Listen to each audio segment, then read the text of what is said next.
Buenas noches a todos. El día de hoy está colaborando con nosotros la doctora Tania Gell, residente de tercer año de Oncología Médica con sede en la UMAE 25 en Monterrey, Nuevo León. Es un gusto que la doctora haya aceptado, además de que ella fue pues una de mis últimas residentes antes de que yo dejara ese hospital. Entonces es eh, un gusto escuchar a la doctora Tania. También, bueno, agradecer a todos por estos dos módulos de cáncer de pulmón, tanto etapa temprana, localmente avanzada y la enfermedad avanzada y metastásica. Entonces, con el tema de hoy, inhibidores RET en cáncer de pulmón de células no pequeñas avanzado, cerramos todo el módulo de cáncer de pulmón. Muchas gracias, doctora Tania, y adelante. Gracias y buenas noches. Y primero, pues muchas gracias, doctora, por la oportunidad y vamos a empezar. Muy bien. Primero que nada, pues me gustaría dar una pequeña introducción.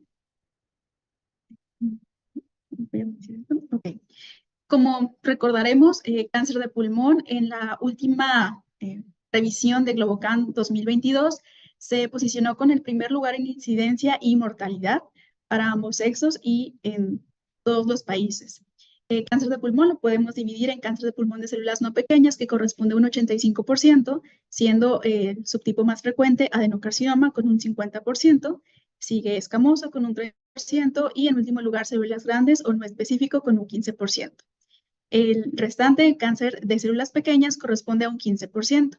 En general, este tumor, acorde a estadísticas de Estados Unidos, del CIR, se va a presentar hasta en un 53% como enfermedad a distancia y en un 20-22% en enfermedad localizada y en enfermedad regional, respectivamente. En cuanto a la sobrevida, tenemos que una sobrevida a 5 años para enfermedad localizada puede ir hasta un 63% y vemos que para enfermedad distante es hasta un 9%. Vemos esta diferencia tan importante. Sobre todo en estos porcentajes de sobrevida es que se ha tratado de identificar cómo manejar a estos pacientes y que sea, sobre todo, eh, importante en cuanto a los resultados en sobrevida. La identificación de biomarcadores predictivos es de suma importancia en este tipo de tumores. Es aquí donde se posiciona el reordenamiento RED, que puede estar presente entre un 1 a 2% de todos los tumores. Este se identificó por primera vez en cáncer de pulmón de células no pequeñas en el 2012, pero si lo vemos es muy poco frecuente en comparación de otros biomarcadores como lo es EGFR o ALK. Sin embargo, pues no deja de ser importante. Tenemos aquí las guías del NCCN que nos recomiendan cuando tenemos un cáncer de pulmón, ya sea avanzado o metastásico, la importancia de realizar el testeo molecular. Y aquí nos remarca la importancia de que no solo los biomarcadores más frecuentes como EGFR o ALK son los que se tienen que realizar o buscar intencionadamente. También posicionan el reordenamiento RED como uno de los principales que tenemos que estar investigando desde un inicio. Teniendo esto en mente, vamos a hablar un poquito primero de qué es el gen RED o protooncogen RED. Este es un gen de reordenamiento durante la transfección, que es de ahí de donde viene su nombre, del cromosoma 10q1121. Por primera vez se identificó en un linfoma en los años 80 y se estableció que su producto va a codificar para un receptor de KI, un receptor de membrana que va a constar de tres dominios: el dominio extracelular, el dominio transmembrana y el dominio intracelular. Para su activación va a ser muy importante el factor neurotrópico que se va a unir a las células gliales, que es el que tenemos aquí. Esto va a permitir la fosforilación y, por lo tanto, la activación de las vías cascada abajo. Estas vías van a tener una importancia en cuanto a la proliferación, migración y diferenciación celular. En etapas tempranas del desarrollo, el gen RED va a tener una importancia para la morfología del sistema genitourinario y del sistema nervioso. En el adulto va a tener su relevancia en neuronas y en células de tiroides. Sin embargo, podemos tener alteraciones como mutación, que es lo más frecuente en un 39%, fusiones en un 31% y amplificaciones en un 25%. Las mutaciones pueden estar tanto en línea germinal como mutaciones de ganancia de función. Y vamos a hablar de fusiones cuando tenemos este cambio en, aquí lo tenemos, en un reordenamiento intracromosómico, es decir, una rotura del ADN, y hay una fusión en la región extremo 3' con la región 5'. La fusión, se han identificado varias fusiones. Aquí tenemos las más frecuentes, hasta un 70%, la fusión KIF5B. En segundo lugar, con un 23%, la fusión CCDC6, en un 2% NCOA4, entre otros. Esta es una oncoproteína activa que va a estar presente en el cáncer papilar de tiroides, en el cáncer de pulmón de células no pequeñas y en otros tumores como colon, tumores de glándulas salivales y ovario. ¿Cómo van a ser estos pacientes o las características más relevantes? Recordar que puede estar presentes en el 2% de los adenocarcinomas de pulmón. Típicamente van a ser personas jóvenes de menos de 60 años, en su mayoría no fumadores, con un alto porcentaje de un 70% de tener metástasis al momento del diagnóstico y con un alto riesgo de metástasis a nivel del sistema nervioso central, con un 25%. Estos tumores van a tener una pobre diferenciación, características de células en anillo en sello y normalmente lesiones primarias de menos de 3 centímetros. Como características adicionales, mencionar que esos tumores van a tener una expresión de PDL1 baja y una carga tumoral también baja. En cuanto a la detección de las fusiones red, tenemos varios mecanismos que pueden ir desde la inmunohistoquímica, FISH, PCR y NGS. Si bien PCR y NGS nos van a dar tasas y sensibilidades altas, se recomienda principalmente NGS por su alta sensibilidad y su alta especificidad. Pero algunos de los estudios que vamos a ver más adelante incluyen otros medios de detección. En cuanto al tratamiento de estos tumores, previamente estos tumores eran tratados no con un target específico, sino que eran tratados con quimioterapia, principalmente basada en platinos, acompañado de pemetrexed, y esos tratamientos nos daban unas tasas de respuesta de hasta un 45%, con una sobrevida libre de progresión media de 19 meses. Recordar que estos pacientes o estos tumores van a ser poco sensibles a la inmunoterapia por las características que mencionamos de baja expresión de PDL1 y una carga mutacional baja. Teniendo en cuenta esos resultados y al identificar que red puede ser una mutación accionable, se utilizaron en un inicio inhibidores de CAIs no selectivos. Dentro de ellos, uno de los que se estudió inicialmente es cabozantinib. Estos estudios vamos a ver que la característica principalmente son estudios con un bajo número de pacientes por la baja frecuencia de esta alteración y estudios en su mayoría fase 1, fase 2. Uno de los principales que se empezó a estudiar es cabozantinib a una dosis de 60 miligramos vía oral cada 24 horas. Este fue un estudio fase 2 abierto, donde incluyó pacientes con cáncer de pulmón de células no pequeñas con rearreglo red, que fueran metastásicos o irresecables. En este estudio se incluyó a pacientes que tuvieran actividad al sistema nervioso central. El objetivo primario fue la tasa de respuesta y el objetivo secundario, sobrevida libre de progresión y sobrevida global. Si vemos aquí, tenemos una N pequeña de 26 pacientes y en su mayoría tenían esta fusión, la más frecuente que mencionamos, KIF5B, hasta en un 62%. El 50% de esta población ya había recibido una línea previa de tratamiento basado en quimioterapia y el 40% tenía actividad al sistema nervioso central. En cuanto a los resultados, cabozantinib nos dio una tasa de respuesta de un 28%, una duración media de respuesta de 7 meses, una sobrevida libre de progresión de 5.5 meses y sobrevida global de 9.9 meses. Sin embargo, en cuanto a los efectos adversos, principalmente efectos adversos grado 3 fueron metabólicos con elevación de lipasa, elevación de transaminasas, otros como trombocitopenia, hipofosfatemia y síndrome de mano-pie en un 4%. Todos estos efectos adversos ameritaron o ocasionaron que se redujera la dosis hasta en un 73% de los pacientes. Por lo tanto, cabozantinib fue el primer inhibidor TKI multiquinasa que nos mostró una respuesta importante en pacientes con fusión RET positiva, pero sí con hasta un 70% de disminución de dosis a causa de los efectos adversos. Teniendo esto en mente, viendo la respuesta de este inhibidor de TKI, se empezaron a utilizar otros inhibidores y tenemos en segundo lugar vandetanib. Vandetanib también es un inhibidor multiquinasa. Es un estudio fase 2 abierto, donde se evaluó como objetivo primario la tasa de respuesta, objetivo secundario sobrevida libre de progresión y sobrevida global, en pacientes con cáncer de pulmón de células no pequeñas, metastásico o recurrente, que tuvieran un rearreglo RET y, sobre todo, que ya hubieran progresado a una línea de quimioterapia basada en platino. Aquí sí tenía que tener negativo o alguna otra mutación como EGFR o ALK. Recordar cómo en la mayoría de estas mutaciones, la fusión RET sí es excluyente, entonces es frecuente que no se encuentre con alguna otra mutación y eso lo incluían en este estudio. Se evaluó vandetanib a 300 miligramos vía oral cada 24 horas, igualmente una N pequeña de 18 pacientes.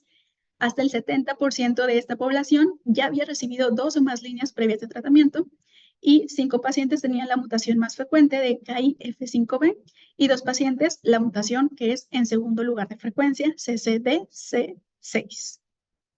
En cuanto a los resultados, vandetanib nos dio una tasa de respuesta de un 18%, en su mayoría enfermedad estable con un 47% y respuesta parcial de un 18%. En seguimiento, tenemos una sobrevida libre de progresión de 4.5 meses y una sobrevida global de 11.6 meses. En cuanto a los efectos adversos, en su mayoría fueron efectos grado 1, grado 2, similares a los que ya nos había dado TKI, como elevación de tensión arterial de cualquier grado hasta un 89%, pero específicamente en grado 3, un 17%. Efectos grado 1, grado 2, como rash, un 70%, y diarrea en un 44%. Aquí hubo una prolongación de QT asintomático hasta en un 11% y 4 pacientes ameritaron reducción de dosis a consecuencia de estos efectos adversos. Como conclusión, tenemos que vandetanib mostró actividad en tumores de cáncer de pulmón de células no pequeñas, RET positivas, que ya habían sido tratados previamente, esto pues con efectos adversos manejables.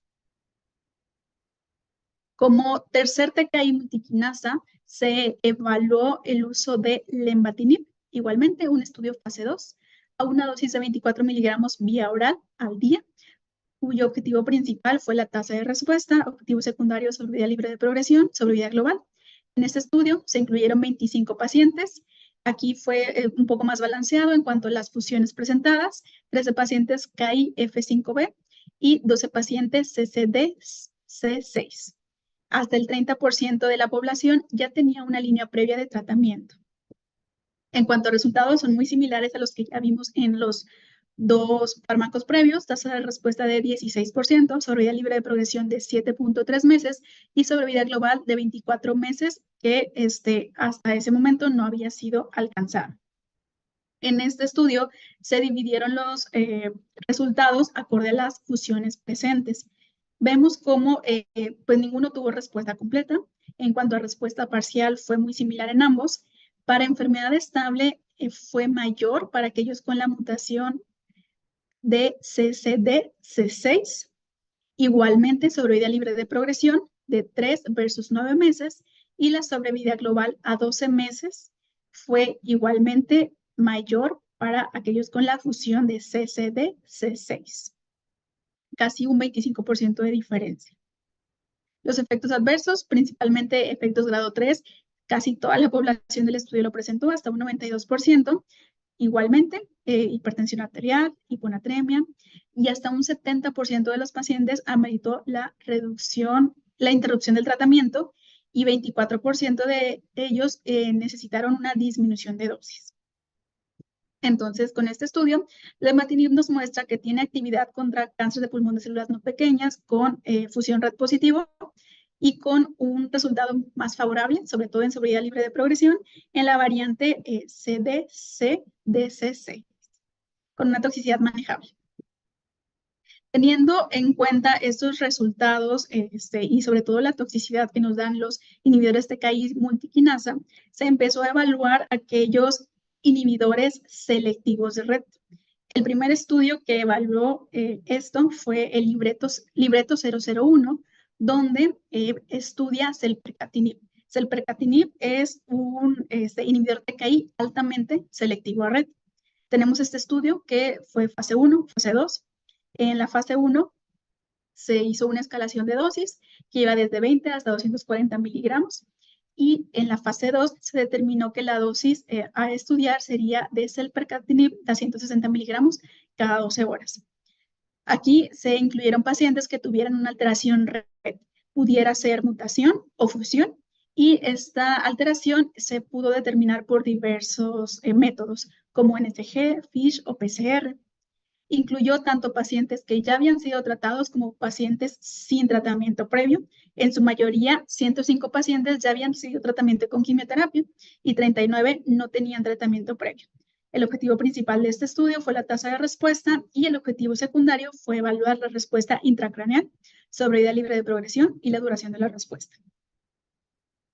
Entre las características de los pacientes, como ya vimos en un inicio, estos pacientes se van a caracterizar por no haber fumado y vemos como en el estudio hasta el 74% no eran fumadores.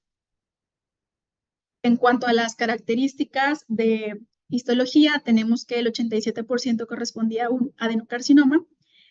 Hasta las líneas previas que habían recibido era en promedio 3. El 38 pacientes que ya habían recibido tratamiento previo tenían metástasis cerebrales versus 7 pacientes de los que no habían sido tratados. Y la fusión red principal fue la más frecuente que ya se ha mencionado en los estudios previos. En cuanto a la tasa de respuesta, que fue el objetivo principal, vemos cómo en aquellos pacientes que ya habían sido tratados se presentó una tasa de respuesta de un 64% versus un 85% contra los que no habían sido tratados previamente. Principalmente la respuesta que se obtuvo fue respuesta parcial de 65% versus un 33% de los que no habían sido tratados. En cuanto a la duración media de la respuesta, para los pacientes previamente tratados se alcanzó de 17.5 meses y no se había alcanzado para los pacientes que no habían sido tratados. La sobrevida libre de progresión en meses fue de 16 meses para aquellos que ya habían recibido tratamiento y no se había alcanzado hasta ese momento en los que no habían sido tratados. En el seguimiento a un año, el 66% estaba vivo de los que no había progresado, de los que ya habían recibido tratamiento con platino, y el 75% no había progresado de los que no habían sido tratados. Específicamente en la valoración a sistema nervioso central, se obtuvo una respuesta intracraneal objetiva de un 91%, hubo respuesta completa hasta en el 27% de los pacientes, respuesta parcial en un 64%, y una media de duración en sistema nervioso central de 10 meses. En cuanto a los efectos adversos, grado 3 o grado 4 son los muy similares a los que ya habíamos visto en TKIs: hipertensión arterial, elevación de PFHs. En este estudio sí nos reportaron efectos grado 5 hasta en el 4% de los pacientes, que correspondió con sepsis, paro cardíaco, disfunción orgánica y neumonía. Como conclusiones, este estudio estableció como la fusión red un blanco terapéutico importante que se tiene que identificar en cáncer de pulmón. Se presenta y se identifica que hay beneficio de recibir el tratamiento incluso en pacientes que ya han sido tratados previamente. La tasa de respuesta fue mayor en los pacientes que no habían sido tratados y se refuerza la actividad importante al sistema nervioso central. Entonces, con este estudio fase 1, fase 2, se da la aprobación de selpercatinib. Teniendo este estudio, se hace un seguimiento extendido de 18 meses y se agregan pacientes. En ese estudio ya se agregaron 316 pacientes en el seguimiento. Igualmente, pacientes que no habían recibido tratamiento y aquellos que ya habían sido pretratados, y se refuerzan los hallazgos de libreto 001. La tasa de respuesta objetiva en los que no habían recibido tratamiento fue de hasta un 84 versus un 61% en los que ya habían recibido tratamiento previo. Principalmente respuestas parciales, igualmente 78 versus un 54%, una duración media de respuesta de 20 meses versus 28 meses, La sobrevida libre de progresión fue muy similar, es de 22 versus 24 meses, una sobrevida global media de 25 versus 26 meses, y se mantiene una sobrevida libre de progresión media intracraneal de 19 meses. Entonces, teniendo esos estudios fase 1, fase 2, se llevó a cabo libreto 431. Este es un estudio fase 3, donde se compara selpercatinib a la dosis ya establecida de 160 miligramos cada 12 horas versus el esquema de quimioterapia estándar, que consiste en un esquema basado en platino acompañado de pemetrexed, y podía o no agregarse pembrolizumab, esto a consideración del investigador. Aquí los pacientes tenían que tener una fusión red identificada por NGS o por PCR. Si tenían metástasis cerebrales sintomáticas, eran excluidos. Se buscó eficacia y seguridad, y el objetivo primario fue la sobrevida libre de progresión. Tenemos como característica de la población, en su mayoría, pacientes no fumadores. El 20% tenía actividad al sistema nervioso central, 15% actividad hepática, 45% tenía PDL1 positivo, y la principal prueba que se utilizó para identificar la fusión red fue NSG. Tenemos que como tasa de respuesta fue mayor para el grupo de selpercatinib, de un 84 versus un 65%, en su mayoría respuestas parciales de un 77 versus un 59%, y una duración media de la respuesta de casi el doble, 24 versus 11 meses. Aquellos pacientes que progresaban podrían cambiar, y se permitió el crossover hasta en un 60%. Hubo una progresión, la progresión del sistema nervioso central fue menor para selpercatinib, de 7 versus 18%, y a los 12 meses el 6% versus 20% la progresión al sistema nervioso central. En cuanto a la sobrevida libre de progresión, se comparó con aquellos que habían recibido pembrolizumab, que es la gráfica que vemos arriba. Esta tabla de sobrevida es sobrevida libre de progresión. La línea amarilla o naranja es el grupo de selpercatinib, que presenta 24.8 meses versus 11.2 meses, lo cual fue estadísticamente significativo y disminuye el riesgo de progresión hasta en un 54%. Los resultados se mantienen incluso en aquellos que en toda la población. Acá arriba es solamente los que recibieron pembrolizumab, y aquí ya incluye a todos los pacientes, pero fue igualmente estadísticamente significativo. Y aquí vemos la respuesta intracraneal. Vemos que en su mayoría se obtuvo una respuesta completa, y okay. En cuanto a los efectos adversos, efectos grados 3 o más, sí hubo mayores efectos en el grupo de selpercatinib, hasta en un 70% versus 57% en el grupo control. Se reporta igualmente elevación de transaminasas, hipertensión y prolongación de QT.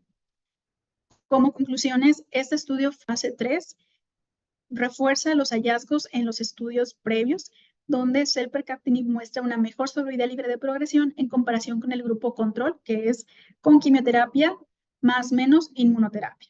Refuerza la actividad importante que presenta el sistema nervioso central con las lesiones que ya existen, y retrasa la aparición de nuevas lesiones. Se refuerza el uso de selpercatinib en primera línea en cáncer de pulmón de células no pequeñas con fusión red positiva, y justifica la importancia de hacer estas pruebas genómicas para identificar tempranamente estas fusiones red. Teniendo la importancia de este inhibidor altamente selectivo, tenemos el segundo inhibidor, igualmente altamente selectivo a red, que es pralsetinib, con el estudio ARRO. Es un estudio fase 1, fase 2. Igualmente, la fase 1 fue una dosis de escalación, donde se utilizó una dosis de 30 a 600 miligramos vía oral cada 24 horas, y en la fase 2 se estableció como dosis a estudiar 400 miligramos vía oral cada 24 horas. Se incluyeron pacientes irresecables, localmente avanzados o metastásicos que tuvieran fusión o mutación red. Se permitió a aquellos pacientes que tuvieran actividad al sistema nervioso central asintomática, y como objetivo fue la tasa de respuesta. Tenemos que hasta un 40% de la población tenía actividad al sistema nervioso central. 92 pacientes habían recibido tratamiento previo con quimioterapia y la tasa de respuesta vemos como acá fue de 61 versus un 70%. 61 para aquellos que ya habían recibido tratamiento previo y un 70% para los que no habían recibido tratamiento previo. Principalmente la respuesta fue dada por una respuesta parcial de 55 versus 59. La duración media de la respuesta no se había alcanzado para el grupo que recibió platino previamente y fue de 9 meses para los que no habían recibido tratamiento previo. A los 12 meses tenemos el 74% versus un 26% de respuesta. Aquí tenemos en estas gráficas la sobrevida libre de progresión. En la gráfica roja son aquellos que ya habían recibido tratamiento y nos muestra una sobrevida libre de progresión de 17 meses versus 9 meses en pacientes que no habían sido tratados. En cuanto a la respuesta intracraneal, fue de 56% y se incluyeron 3 respuestas completas. En cuanto a los efectos adversos, en su mayoría efectos grado 1, grado 2, ya conocidos los efectos en cuanto a las transaminasas, pero se agregan otros efectos hematológicos como neutropenia hasta en un 20%, constipación hasta en un 22%, anemia en un 21% y astenia igualmente en un 21%. Los efectos grado 3 más importantes, igualmente efectos hematológicos, neutropenia en 15% y anemia en 10%. Se establece como la dosis tolerada de 400 miligramos vía oral cada 24 horas. Como conclusión, en el estudio ARROW, pralsetinib mostró una respuesta clínica rápida y duradera, muestra una tasa de respuesta favorable en poblaciones que no habían recibido tratamiento y refuerza la importancia de identificar la alteración RET como un objetivo terapéutico. Permite que pralsetinib pase como una terapia de primera línea en cáncer de pulmón de células no pequeñas con función RET positiva. Entonces, para igualmente reforzar estos hallazgos, se hizo un seguimiento extendido del estudio ARROW, donde se actualizó la población ya incluida y se agregaron más pacientes. Específicamente se valoró la actividad del sistema nervioso central. 10 pacientes que tenían tumores medibles, todos habían recibido tratamiento previo, se corroboró una respuesta intracraneal de un 70% y respuesta completa en 3 pacientes. En cuanto a los efectos adversos, se mantienen los efectos, pero se dividió para valorar en aquellos que no habían recibido tratamiento y aquellos que ya habían recibido tratamiento. Predomina los efectos hematológicos con neutropenia casi en un 20% e hipertensión. Y en los pacientes pretratados es un poco más elevado la neutropenia, es en un 22%, se agrega anemia en un 18% y persiste la hipertensión arterial. En cuanto a la tasa de respuesta, vemos que la tasa de respuesta para todos fue de un 72% y para aquellos que habían recibido tratamiento de un 59%. La sobrevida media, sobrevida libre de progresión, fue de 13 meses en general. Como conclusión, en este análisis extendido del estudio ARROW, se establece la dosis de 400 miligramos vía oral una vez al día. Se respalda el uso de pralsetinib como primera línea en cáncer de pulmón de células no pequeñas con RET positivo. Refuerza la actividad en sistema nervioso central y nos mantiene una sobrevida libre de progresión duradera. Este es un estudio fase 1, fase 2. Está pendiente los reportes o resultados. Hay un estudio fase 3 que está todavía pendiente que nos reporte los resultados. Entonces, tenemos ya 2 inhibidores altamente selectivos RET. A pesar de tener estas respuestas duraderas, esta sobrevida libre de progresión, sabemos que se va a desarrollar resistencia en algún momento. Para estos mecanismos de resistencia aún no están del todo bien establecidos o descritos, pero se han identificado que pueden existir mecanismos de resistencia en el objetivo o en el objetivo diana o fuera de este objetivo diana con la amplificación de alguna otra vía. En cuanto a estos objetivos diana, tenemos que hay en el 13% y el más frecuente de ellos es la fusión RET G810, que puede estar hasta en un 10%, que es la sustitución de un aminoácido. Aquellos que van a tener la amplificación de alguna otra vía son los más frecuentes, que pueden estar presentes en un 44%, y aquí son diversas vías las que se han reportado. Puede ser desde la amplificación MET, de KRAS, Incluso en el libreto 001 se identificaron pacientes con mutaciones adquiridas que incluía KRAS, NRAS, BRAF y MET. Para estas resistencias que se describen, de momento no hay una terapia indicada estándar. Hay estudios fase 1 que están corriendo, que son los que voy a presentar a continuación, pero no hay resultados consistentes hasta el momento.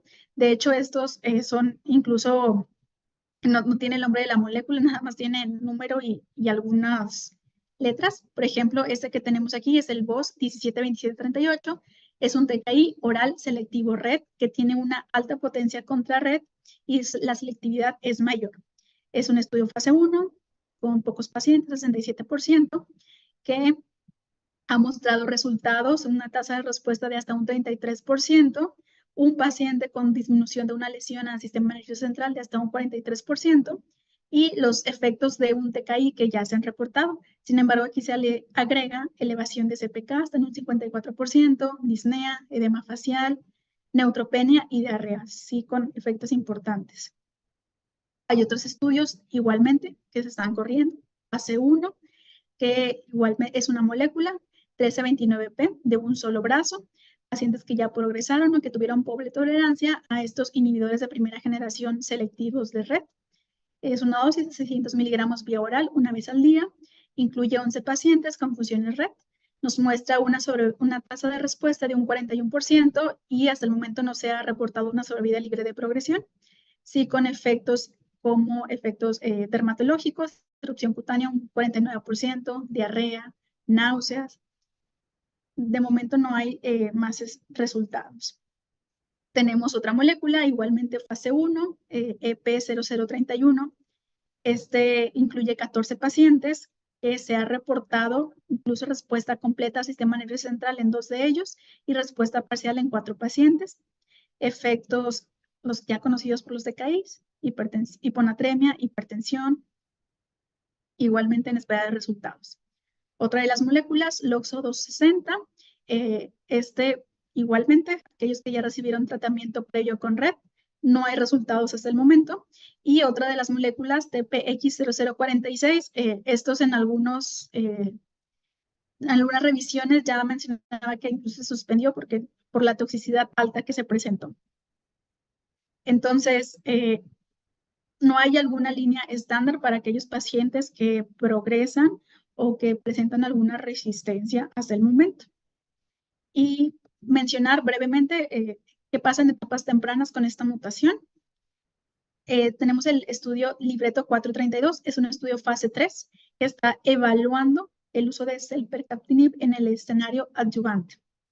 Sé que no es el objetivo de esta plática, pero nada más mencionar brevemente que es un estudio fase 3 que de momento está pues corriéndose, que va a incluir pacientes etapas clínicas 1B, 3A, que ya recibieron un tratamiento curativo estándar y va a evaluar el utilizar selpercatinib a la dosis de 160 miligramos cada 12 horas por 3 años en el entorno adyuvante versus placebo. Igualmente, aún no hay resultados. Entonces, ¿qué nos marca la NCCN?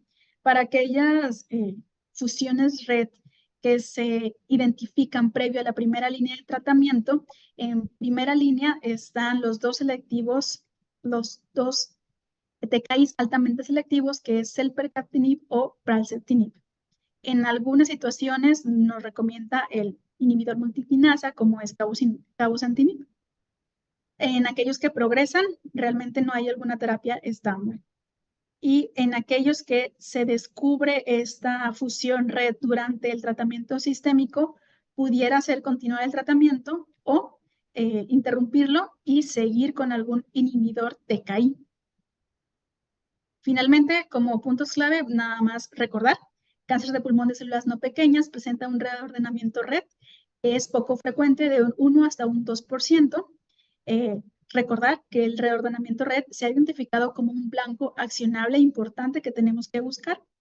Y mencionar que aquellos inhibidores de quinasa selectivo RET como selpercatinib y pralsetinib presentan una alta tasa de respuesta de un 70 hasta un 80%, con actividad importante en el sistema nervioso central y con una sobrevida libre de progresión duradera de hasta 24 meses. Esto, a diferencia de los inhibidores multiquinasa, pudiera ser porque aquellos inhibidores multiquinasa pues tienen mayor toxicidad, tienen varios blancos, entonces, dado esos resultados, se sigue prefiriendo estos inhibidores quinasa selectivos de red. Sabemos que se va a presentar la progresión debido a mutaciones de resistencia, una de las más frecuentes, G810R, para la cual aún no hay algún blanco terapéutico identificado, y se encuentran en desarrollo estos inhibidores quinasa selectivos que puedan vencer estas mutaciones de resistencia. Y sería todo. Muchas gracias. Pues muchas gracias, doctora Tania, por esta revisión tan clara y ordenada. Y pues no sé si el doctor Ricardo o el doctor Edwin quisieran comentar algo. Buenas noches. Un abrazo desde acá, desde Ecuador. Felicitaciones, doctora, por la presentación muy práctica, objetiva. En realidad, me ha gustado mucho, porque siempre aprendo bastante cuando estamos en estas reuniones. Y de hecho, siempre agradeceré la cordial invitación que nos hace. Eh, Sabemos que los inhibidores de tirosina quinasa tienen su rol protagónico en el manejo de cáncer de pulmón.